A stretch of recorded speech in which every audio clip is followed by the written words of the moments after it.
Hi everyone, I'm Zack Devine for Jazz Guitar Today, and today we're going to continue on with the ideas from my last article wherein I did a reharmonization of a verse and chorus to the Kansas tune Carry On Wayward Son.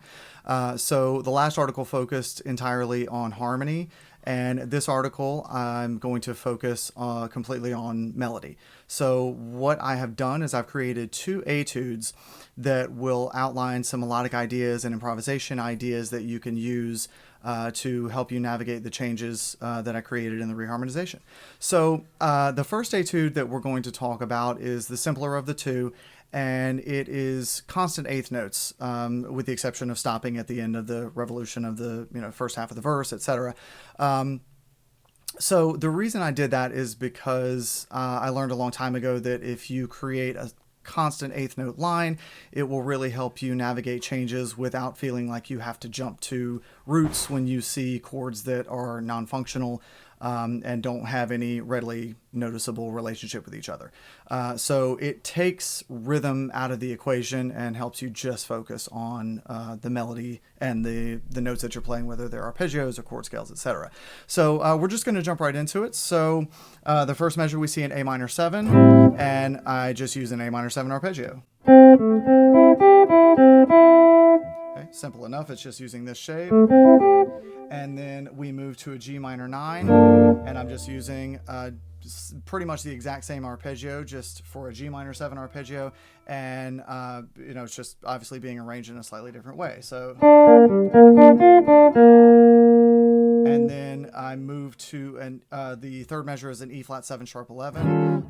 The other thing I wanted to note is that moving from measure to measure, I tried to make sure that the last note of one measure and the first note of the following measure were never more than full step apart. I tried to shoot for mostly half steps. There's one or two instances where it's maybe 1.5 steps, but when you do that, it really helps with the flow, and it doesn't sound like you're making these big jumps in your solo or in your melody. So that's why, moving from here,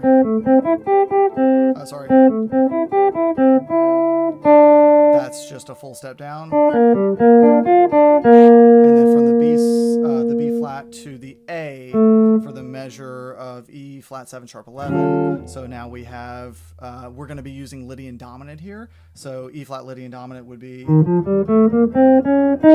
so that's a sharp 4 and a flat 7.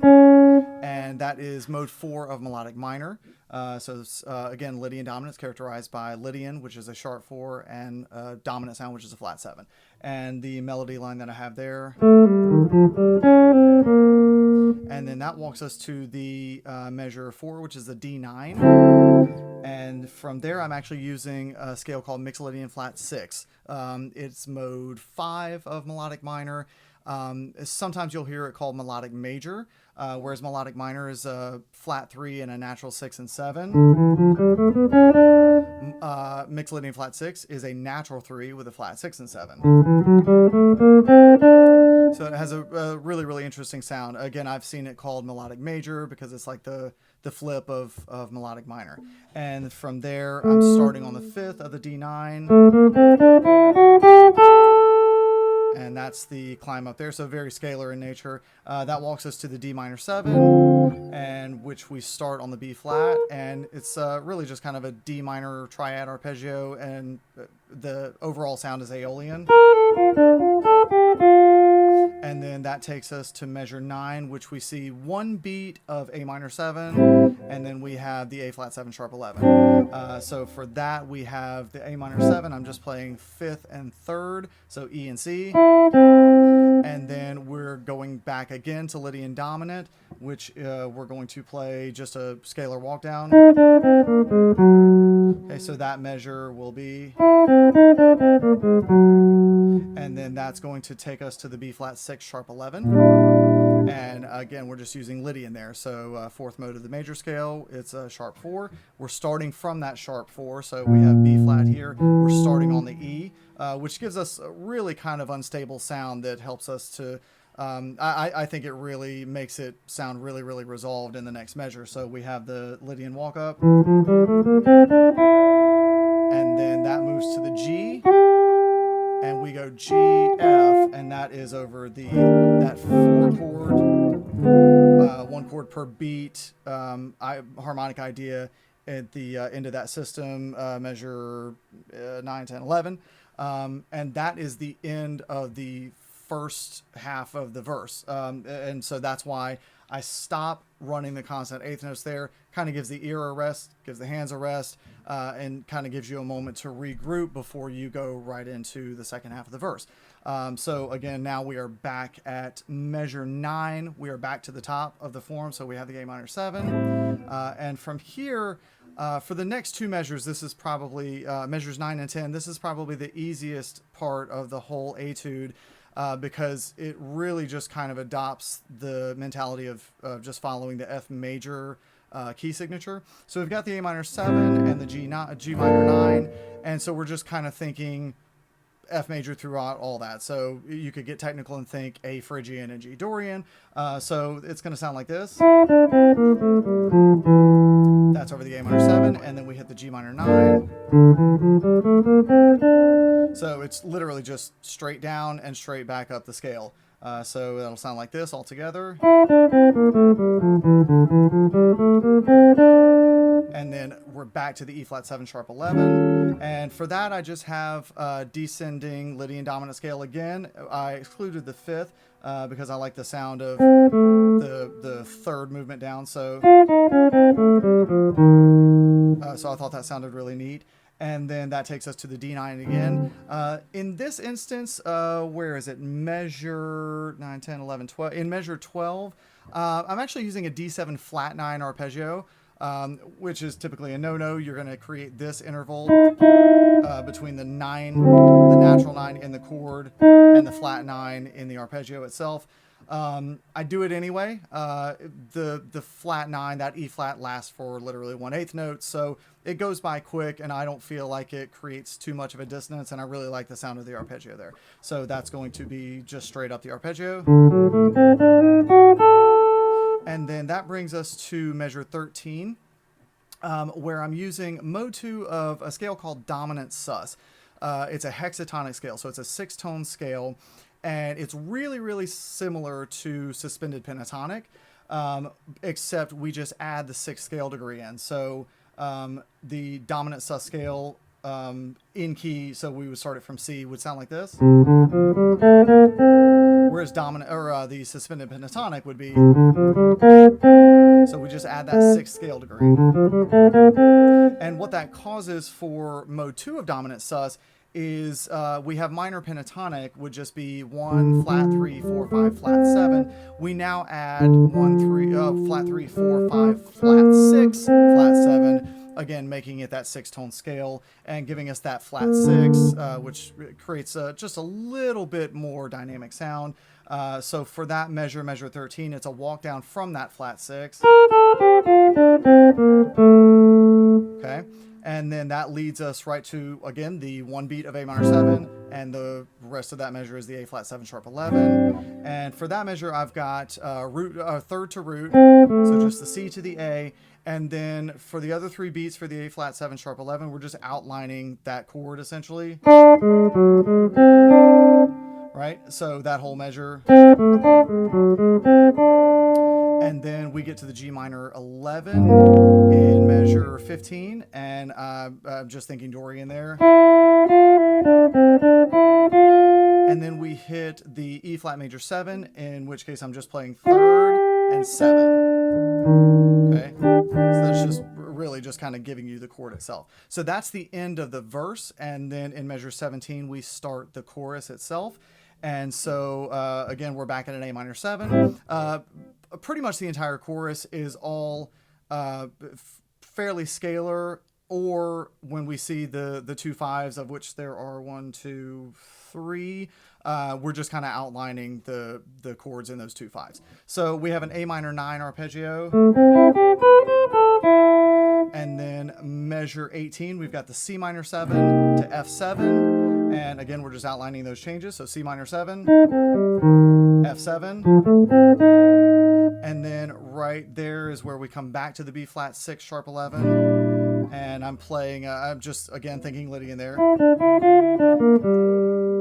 You could kind of you can hear that G minor triad there. I'm still just kind of really thinking Lydian there, right? And then that brings us to a G minor 7 to C9. For the G minor 7, I'm just using a B flat major 7 arpeggio. So for over a G minor 7, that gives you 3rd, 5th, 7th, 9th. So it gives it a nice sound.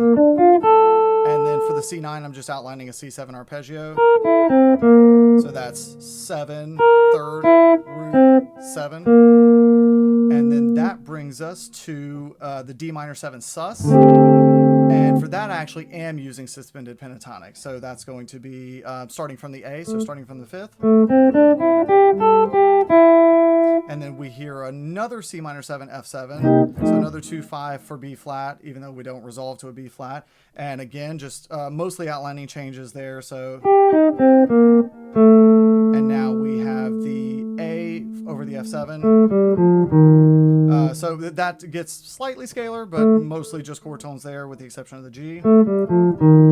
And then in measure 23 is where we see the E7, and I'm playing E7 flat 9 arpeggio.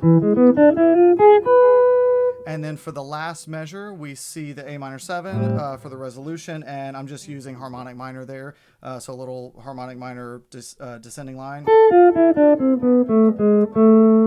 Okay, and that is the outline of the first etude, and now I will perform the first etude in its entirety for you. All right, so take a look at it, give it a go, and yeah, let me know what you think.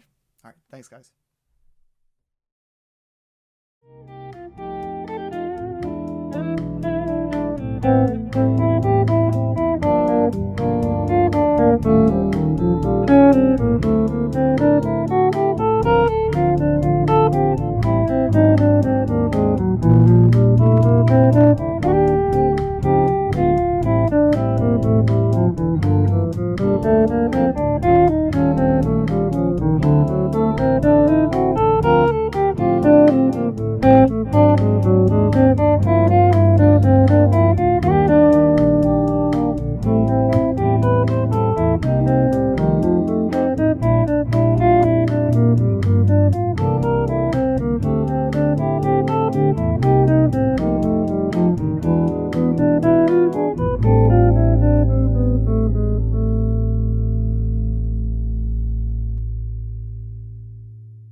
And now we will take a look at the second etude I've written for this week's article.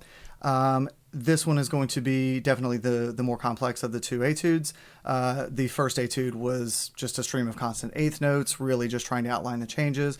And this etude is kind of taking a more free-flowing approach, as if it were, just a regular solo.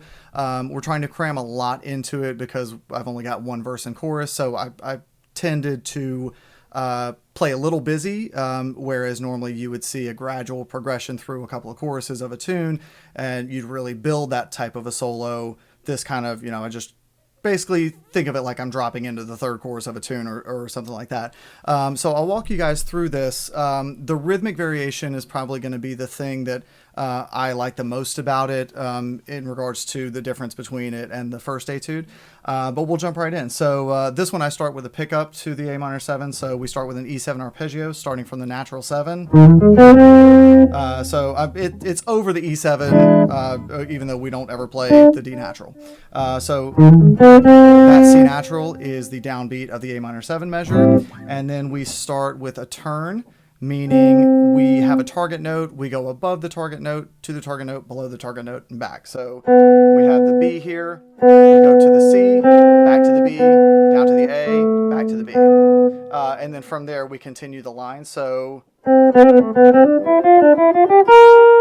that's the line there.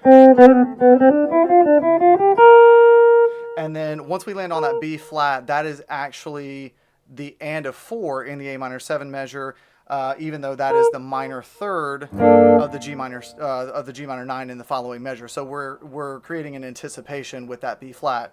And then very cool thing happens that I really like to use, where we have third to major 7 to 9 to root, and then descending triad down. Okay, so without thinking rhythmically what's going on, we just have, okay, and then rhythmically as it is in the etude, and then from there that leads us to the E flat 7 sharp 11, which I really just, it's very scalar from the 6 down to the root. The interesting thing about this measure is rhythmically. Again, it's a lot of rhythmic variation.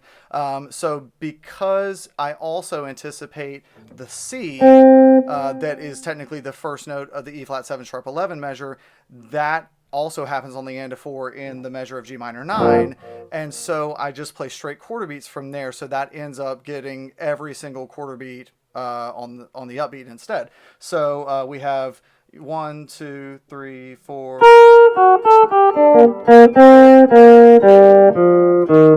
Right, so it's all upbeats from there, which is really, really cool. And then we drop to the D. Again, that's that half step resolution down. And from there, I do the same thing I did in the first etude. I play a D7 flat 9 arpeggio. Again, kind of bending the rules, having the natural 9 in the chord and the flat 9 in the run. But again, now in the first etude, it happened for an 8th note. Now it only happens for 16th notes, because there's a fairly quick little run here. So I'm doing the same thing. I'm just outlining the chord, or the D7 flat 9 arpeggio, but having a little bit more freedom to break away from 8th notes. I did so, and so I kind of mess around with it a little bit, so it sounds like this. Okay, so, and coming to rest on that F natural is the downbeat of the D minor 7 measure. So again, we have that chromatic walking down, so that chromatic line moving down to the minor 3rd to land us on chord tone for the D minor 7. From there, we have another turn and a chromatic line again as well. So we have, okay, so again, we're just trying to come to rest here on the F again, but now as a part of the one beat of A minor 7 to the A flat 7 sharp 11. In this case, I don't really pay much attention to the A minor 7. I just go, you know what, we're gonna go Lydian dominant as for A flat for the A flat 7 sharp 11. So that is literally just a straight 8th note walk down from into the A flat Lydian dominant. So we have F, E flat, D, C, B flat, A flat, G, back up to the A flat, resolving on the A in the next measure, which is the B flat 6 sharp 11. And this 2 measure thing that's going to happen here is really, really cool, again, rhythmically. So I finish the, so in measure 8, we have this B flat 6 sharp 11, and I have, so I'm finishing that, that part of the melody in that measure with these 2 sets of triplets. But then walking into measure 9, which is the 1 chord per beat measure, that's going to be the resolution back to the top of the second half of the verse. Right. From there, I'm actually playing 8th note, 2/16, 8th note, 2/16. So we have, and so that's, you know, it's nice, but especially coming from those 2 sets of triplets. So we have, it really, I found like it really created some forward momentum, because we're coming out of those triplets, but then you start, you know, it's almost kind of leads it into a gallop almost that really kind of propels you forward. So I really, really like that. And then from there, we land back again, second half of the verse this time. So we have that A minor 7. So I'm playing what amounts to an F major 7 arpeggio over that A minor 7. And so that's really, really cool. You can mess around a lot with that. Seeing that you have an A minor 7, or seeing that you have any chord, you can mess around with other arpeggios that are in that key and do some really cool stuff. So, you know, for an A minor 7, we could play an E minor 7 arpeggio. We could do all kind of really cool things. So I'm starting from the G, which would be the 9 of the F major 7. But again, we're thinking of it as the flat 7 of the A minor 7. And then from there, it's just A, C, E, F, A, C, E, F, and then back down. Right, so it's literally just outlining an F major 7. And then from there, that leads you right into the G minor 9, where we're just doing the exact same thing, but a G minor 7 arpeggio. Oh, sorry. And then that leads us again into the E flat 7 sharp 11 measure. I'm creating a half step movement into the root here, and then the rest of it is literally just outlining the E flat 7 sharp 11. So we have finishing off with a little eighth note triplet there, but we just have E, G, A. So that's root, third, sharp 11, flat 7, root, third, sharp 11. And then as soon as we land on that, we go, so that's fifth, sharp 11, third, sharp 11. And then coincidentally, when we land back on that A, we're now in the measure of D9, so that A now acts as the fifth of the D9. And then from there, the cool thing I did in this measure that I really like is the line is here. So we have this chord, but I'm playing all F natural the entire time, which kind of gives that kind of sound. So it's almost like an altered dominant chord, but I'm really also kind of thinking about it as almost like a push toward the D minor 7 in the next measure. So again, maybe a little rule bending there, but I like the way it ended up sounding. So from there, and then I just have this fun rhythmic grace note thing. So I'm just playing the D and then playing the C sharp and then sliding to the D very quickly. And then coming to rest on the C in the measure of the A minor 7 to A flat 7 sharp 11. And from there, you'll hear what I consider to be a fairly common piece of jazz vocabulary. So a lot of times you would hear something like, right, you'll hear that a lot. But instead of having that half note there, I drop back to the C because we have an A flat 7 sharp 11 that it's occurring over. And so I wanted it to be that natural third of the A flat. So we have, and then normally, right, just as that pattern progresses. But what I did with the second half of it was I changed the direction of it. So we end up with, right, so I feel like that was a little, again, a little bit more of a push to keep going. So, and then we land on the E, which is the 6 of the G minor 11. So we're really, really implying Dorian there because we have a natural 6. And then the next measure, we have the E flat major 7. And so this little melodic phrase, this da-da-da, then as soon as we hit the measure of E flat, that E natural becomes the E flat. Da-da. So we have this. Okay,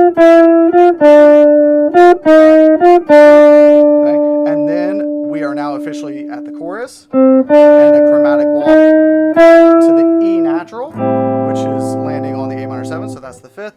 For the entire chorus, I got this really nice melody with a really cool, really catchy rhythmic pattern in my ear, and I couldn't get rid of it. It's, I found it to be kind of an earworm, so I was like, you know what, I'm just going to keep it. So for the chorus for this second etude, it kind of takes a step back from being overly complicated or using a lot of stuff that's super indicative of what's going on harmonically. And I just kind of stuck with the really, the sing-songy catchiness of the melody that was coming to me. So I'll just play the melody for you.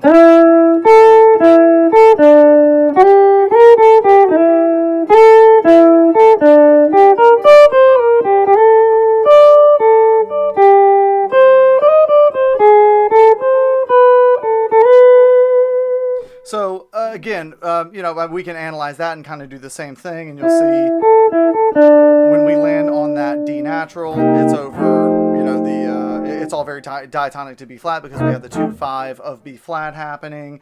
So we can really kind of look at everything that's going on, but it's really, it's more about that melody just being, really catchy and having a great sound. So that is the second etude. Take it slow, pick it apart, really look at how, how what's going on melodically relates to the changes. Take your time with it, have fun with it. And now I will perform that second etude for you so you can see it and hear it in its entirety. And thank you guys for sticking with me and listen.